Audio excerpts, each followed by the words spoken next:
उत्तर प्रदेश के कैबिनेट मंत्री ओम प्रकाश राजभर के बेटे अरविंद राजभर का एक वीडियो सोशल मीडिया पर वायरल हो रहा है। वायरल वीडियो में देखा जा सकता है कि यूपी की घोसी सीट से एनडीए प्रत्याशी अरविंद राजभर बीजेपी के नाराज कार्यकर्ताओं से घुटने के बल बैठकर माफी मांगते नजर आए हैं। हालांकि अरविंद ने सफाई देते हुए कहा है कि उन्होंने बीजेपी कार्यकर्ताओं से माफी नहीं मांगी बल्कि उनका आशीर्वाद मांगा है। इस मौके पर यूपी के डिप्टी सीएम ब्रजेश पाठक भी मौजूद थे। वहीं इस मामले पर सपा चीफ अखिलेश यादव की प्रतिक्रिया सामने आई है। बता दें, उन्होंने कहा है कि अरविंद के भाई अरुण ने भी मामले में सफाई दी है। अरुण ने एक्स पर कहा है कि आज मऊ में एनडीए गठबंधन शामिल सुभाषपा प्रत्याशी डॉक्टर अरविंद राजभर जी को जिताने के लिए माननीय उप मुख्यमंत्री आदरणीय ब्रजेश पाठक जी ने भाजपा के पदाधिकारियों को घोसी की सीट को बहुमत से जिताने के लिए संकल्प दिलाया है। घोसी में छड़ी को जिताएंगे, नरेंद्र मोदी जी को तीसरी बार प्रधानमंत्री बनाएंगे। विरोधी अफवाह फैला रहे हैं। डॉक्टर अरविंद राजभर से श्री ब्रजेश पाठक जी माफी मंगवा रहे हैं, जबकि ऐसा नहीं है। अखिलेश ने कहा था कि ये है बीजेपी के प्रभुत्ववादी लोगों का अहंकार जो अपने साथी दलों के नेता को दंडवत होकर माफी मांगने के लिए विवश कर रहा है। ये अपमान की पराकाष्ठा है।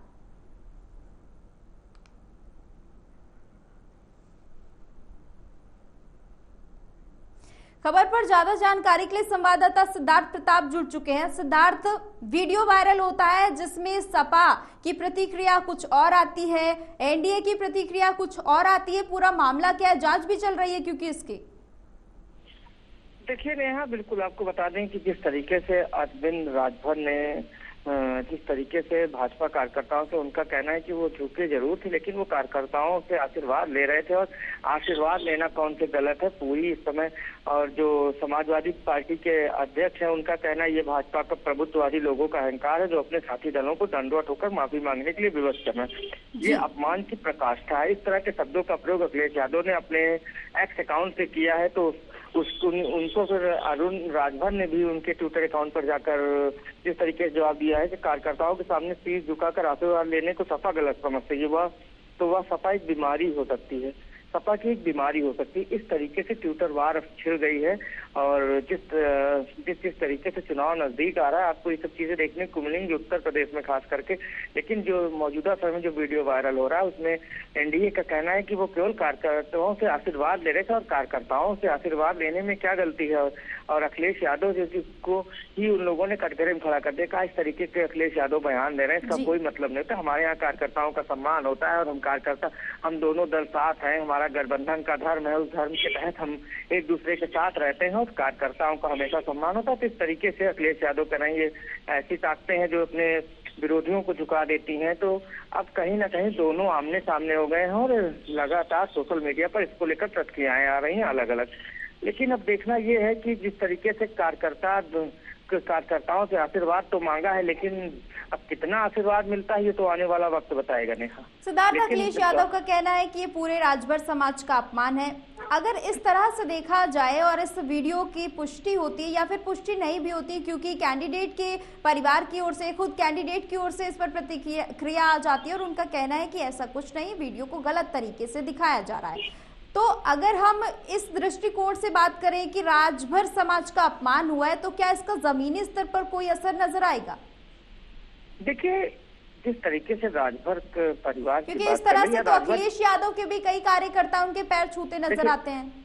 देखिए, बिल्कुल आपको बता दें, इसके पहले जो राजभर के कई नेता हैं, जो प्रवक्ता, उन्होंने एक वीडियो डाला है एक्स अकाउंट पर जिसमें वो बसपा सुप्रीमो का पैर छूते हुए दिखाई दे रहे हैं। तो कहीं ना कहीं इन सब चीजों को लेकर, उसको लेकर अभी एक नया विवाद छिड़ गया है और एक्स पर उसको लेकर अब उस वीडियो को लगातार वायरल किया जा रहा है और उसको लगाया जा रहा है उसके जवाब के तहत। तो कहीं ना कहीं इस तरीके से नेताओं को, जब नेता आमने सामने हो जाते हैं तो कार्यकर्ता भी आमने सामने होते हैं और लगातार सोशल मीडिया पर इस तरीके से ये चीजें वायरल होती है। लेकिन जमीनी हकीकत ये है कि ये कोशिश थी अरविंद राजभर की कि जिस तरीके से कार्यकर्ताओं में एकजुटता नहीं दिख रही थी, दो अलग थलग थे, तो कहीं ना कहीं ब्रजेश पाठक ने कोशिश की जो कि सब एक हो जाए और चुनाव जिताएं, हर हाल में ये जीत के जाए यहाँ से, ये कोशिश थी।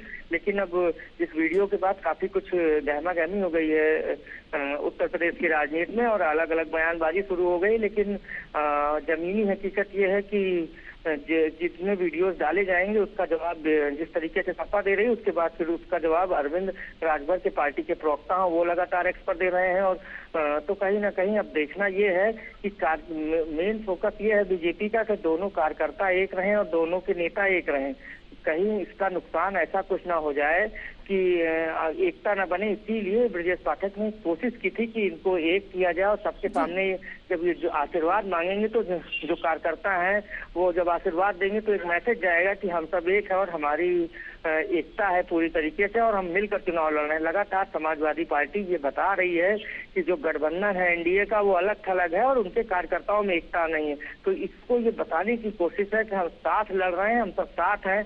लेकिन अब एक सवाल ये उठता है कि जिस तरीके से ये वीडियो वायरल है उसके बाद देखना ये है कि क्या वोट बैंक पर इस पर क्या असर पड़ता है। और अभी तो जो राजभर समाज के लोग हैं वो इसको लेकर शांत हैं। जिस तरीके से चुनाव नजदीक आएगा उसमें प्रतिक्रियाएं देखने को मिलेंगी, लेकिन बीजेपी कोशिश कर रही है जहां जहां भी उनके साथी हैं उनको एक साथ लाने की। सिद्धार्थ, एक और सवाल यहाँ पर खड़ा होता है क्योंकि ये बात लगातार देखी जा रही है कि किसी भी दल के तमाम नेता भाजपा से लगातार जुड़ते जा रहे हैं और उन्हें पार्टी में मौका भी मिल रहा है।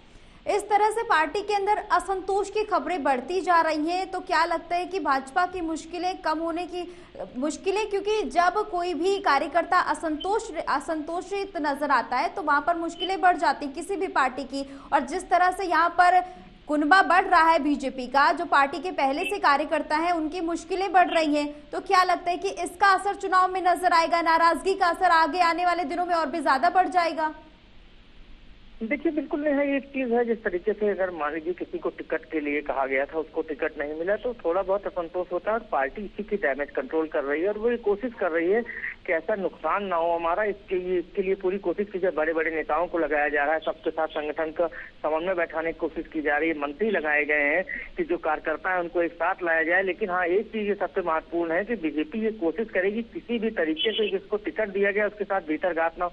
एक चीज सबसे महत्वपूर्ण है, जो पहली लिस्ट थी उसमें कहीं ना कहीं जो नाम आए थे उसमें ऐसे नाम थे जो सूत्र बताते थे लगातार कि सर्वे में उनकी रिपोर्ट अच्छी नहीं गई है और प्रत्याशी बदले जाएंगे, लेकिन प्रत्याशी नहीं बदले।